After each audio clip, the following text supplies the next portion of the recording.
I'm John Luke reading for reviewer Andrew King. Like its acclaimed predecessor, Spelunky 2 is a rare platformer that demands to be played as much as a tactics game as it does a Mario game.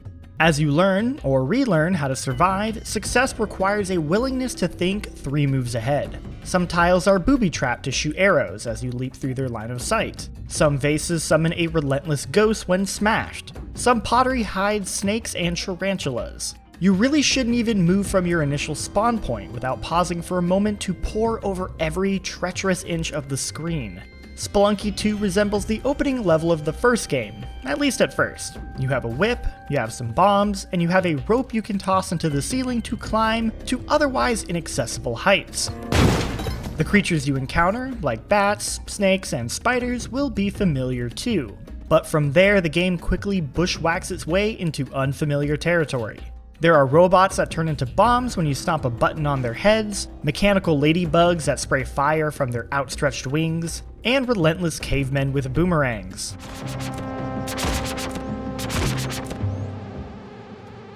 Each level, which is remixed each time you play via procedural generation, houses new enemies and new environmental hazards to learn to navigate. After the first biome, you're presented with a choice: jungle or robot volcano. And with either comes a new host of rules to learn.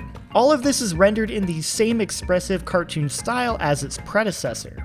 It's slightly crisper and clearer this time around, but it's a tribute to the timelessness of Spelunky's art style that Spelunky 2 isn't more of a noticeable step up.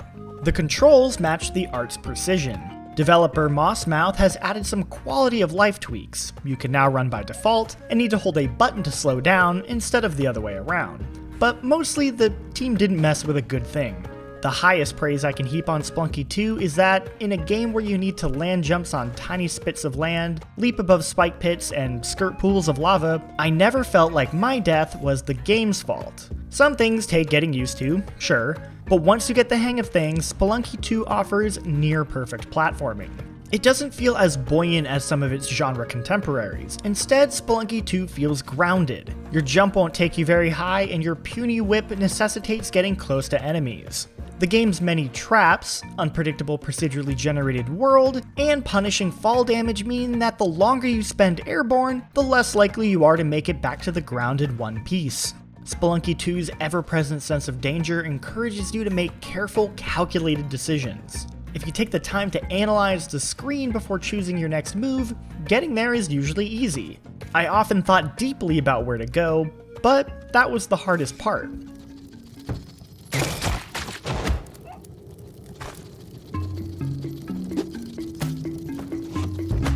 However, that doesn't mean you still won't die a lot. Mastering Spelunky 2 is a little like penning the great American novel. You may have the vocabulary, but that doesn't mean you can put the words together well. Spelunky 2 offers a brief tutorial to get you in the swing of jumping, climbing, and bomb throwing. These rock-solid basics are your sole lifeline as you begin your adventure. Conversely, learning each new enemy and trap is a baptism of fire. It can feel overwhelming at first. Over time though, as you gain your bearings, this feeling almost entirely dissipates. For each seemingly arbitrary death the game doles out, there is a lesson about a set-in-stone rule waiting to be learned. There are some exceptions, but on the whole, Spelunky 2 does a stellar job of displaying all the information you need to know at all times, once you know how to read it. Spelunky 2 doesn't mess with the original formula too much, but the changes it does make keep that formula fresh. New biomes, like the world filled with lava and robots, come with new challenges for experienced adventurers. As each world begins, you will be unsure which tiles you can stand on and how new enemies will behave. It's extremely satisfying to master a space that once killed you instantly. You don't unlock new weapons or level up, instead, as the cliche goes, knowledge is power. Mechanically, the most significant addition is the inclusion of mounts. These double-jumping creatures can make it significantly easier to breeze through levels. They move quickly, and some can attack from a distance, offering a nice change of pace on the runs where you find one. But they're also easy to accidentally kill, and in the turkey's case, there is incentive to purposefully kill them for health. I was always extremely grateful to find a rock dog, a pink fire-breathing goat creature that can be spotted and tamed in the wild or purchased at a store. And I was likewise sad to see them go when hit by an arrow or burned up in lava.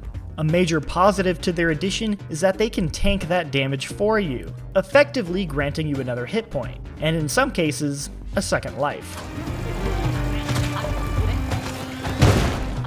At the moment, my online experience has been consistently hampered by pretty significant lag.